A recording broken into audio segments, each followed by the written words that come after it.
Here's how to maximize every item in D&D 5th Edition's Burglar pack. All of this can be done at level 1, but make sure you watch all the way to the end for the Minimalist's Remote Detonation Fire Trap. We will go in the order listed on the Burglar pack's description, starting with the backpack itself. A backpack can hold 1 cubic foot or 30 pounds of gear, and you can strap stuff to the outside as well, which is truly revolutionary. Its most important use, though, is bearing everything else on this list. And speaking of bearing, let's talk about ball bearings, specifically a bag of 1,000 ball bearings. As an action, you can spill these little metal balls into a flat area of 10 by 10 feet, and any creature moving through this area faster than half their movement speed has to make a dexterity saving throw or fall prone. DC 10. In addition to doing just that and allowing your party of level 1 characters to descend on a few poor bandits like a pack of feral animals, there's a few non-combat ways to use these as well. You need a coin purse to look, sound, and feel a lot heavier than it actually is. Fill the bottom of the coin purse with ball bearings and the top with coins. That should help with your deception check for the bouncer at the door of the exclusive club that you're trying to get into, which is called the Eldritch Nightcap.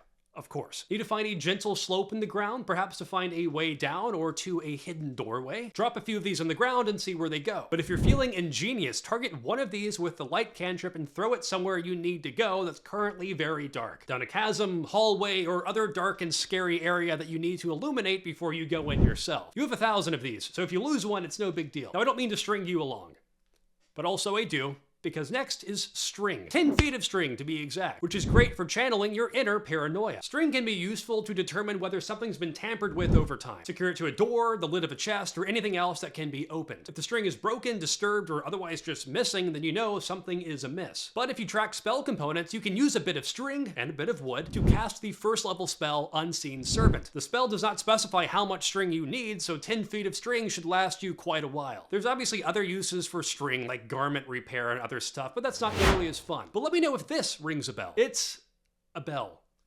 The Burglar pack comes with a bell. Surprisingly, the bell can be used for both defense and offense. On the defense side of things, the first level spell Alarm does call for a tiny bell as its spell component. So you may or may not be able to use this bell for that spell. But if not, that's okay, because you can actually use this bell to make the budget alarm spell, which is simply tying a bell to a door or to a tripwire in a hallway so that it makes a noise if someone is coming. But how would you use a bell offensively? Use the Mage Hand cantrip to pick up the bell and take it somewhere that you're trying to lure enemies. Use it to make a noise, draw the enemies into your trap. Like they say, the best offense is a floating hand ringing a bell. And as great as that is, it does not hold a flame to this. It's a candle. Now, a candle is boring.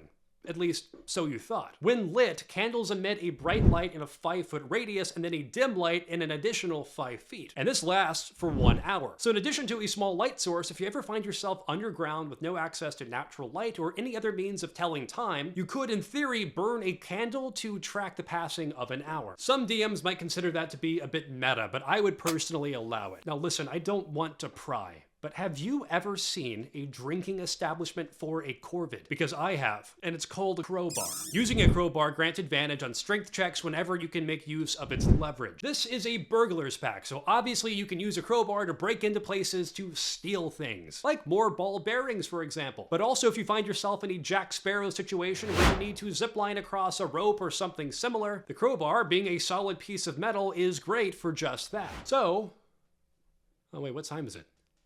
Oh, that's right. It's time to like the video and subscribe if you're enjoying it so far. But it's also time to talk about hammers. By its own description, its only real use is hammering pitons into walls, which has a lot more uses than you may think. So let's just talk about that, because I don't think hammers really need that much more explaining. Pitons seem to perplex players more than any other starting item, because most people don't know what they are or how they work. Here's a picture for reference, and you start with 10 of these. You can basically hammer a piton into a wall to create a makeshift foothold or handhold, and there's also a little eye at the end for looping and a rope. Basically, they help you climb walls or create anchor points for going across a chasm or rappelling down a cliff. They can also make great attachment points for tripwires if you're in a hallway that doesn't otherwise have something to tie off to. Throw back to the budget alarm spell we talked about earlier. But also, if you're in a trap-riddled dungeon, you could wedge one of these bad boys between a pressure plate and the ground to keep it from moving, which might have saved Indiana Jones a lot of trouble. You can really get creative with these, and you should. Or you hould.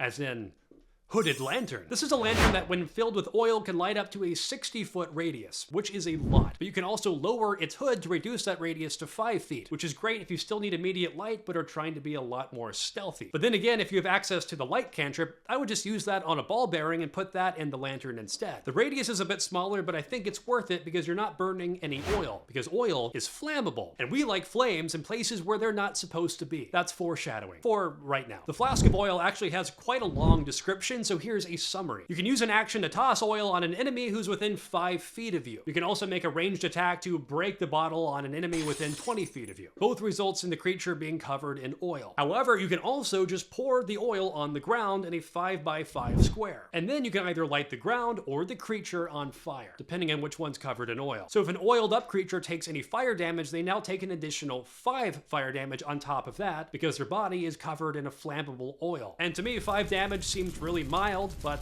I don't write the rules. However, if you light the actual ground on fire, it will burn for 2 rounds. And any creature that enters or ends their turn in that 5x5 square will take 5 fire damage, though not more than once per turn. In an enclosed space, and especially against multiple enemies, you should almost always light the ground on fire. It burns twice as long and can potentially hurt multiple enemies if they pass through it or are pushed into it. It's also good for some quick arson, but don't worry, we'll cover slow arson as well. We just really have to ration out these fire-based crimes. Rations. Everyone's characters eats rations because we all track rations and water. Of course. But if you're one of the very few who don't, there are some other things you can do with them. You can try to use these to tame different animals since they're described as having a variety of foods within them, like jerky, fruit, hardtack, and nuts. Something for everyone. And in the off chance you play in a world that has food allergies, you now have yourself a nice access to a poisoning method. Now, not to change the subject too much here. Have you heard tale of a cube that contains the power of an online dating site? I have. It's called Tinderbox. A tinderbox is a small container holding flint, fire, steel, and tinder. You can light anything that has abundant and exposed fuel, like a torch or a lantern, and doing so takes just an action. But lighting any other fire takes a full minute. The second option is, of course, the slow arson that I referred to earlier. But here's a question for you. What does a dermatologist who services the moist part of the elemental plane specialize in? That's right.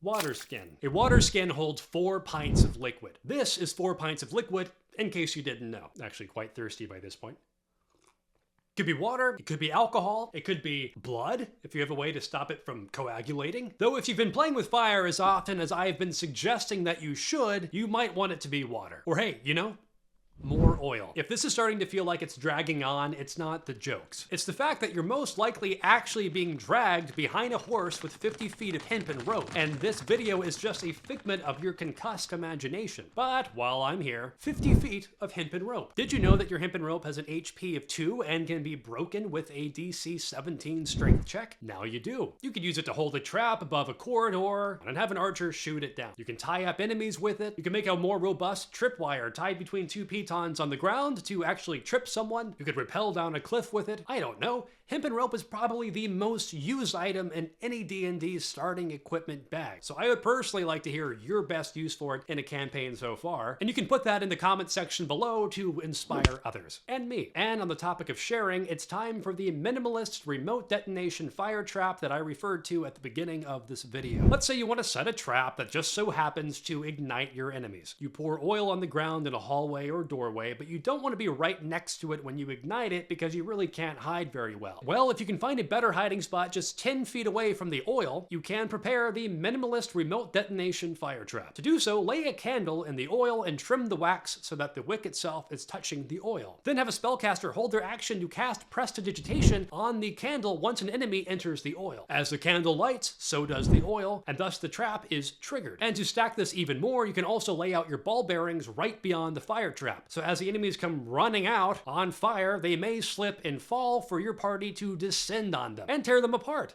violently. Depending on how smart your DM plays their NPCs, results may vary, and this is a bit circumstantial. Of course, you don't have to use the candle and prestidigitation. You could also use a firebolt cantrip, for example, and that would actually even give you more range. But the real point here is to show you what you can actually do with the Burglar's pack, even with the bare minimum, like a spellcaster who did not prepare for a combat day. And for a first level fight against goblins or bandits, 5 damage to even a few enemies can make a world of difference. Let me know in the comments which starting equipment or which other set of items you would like to see explored next. And in the meantime, have an excellent day.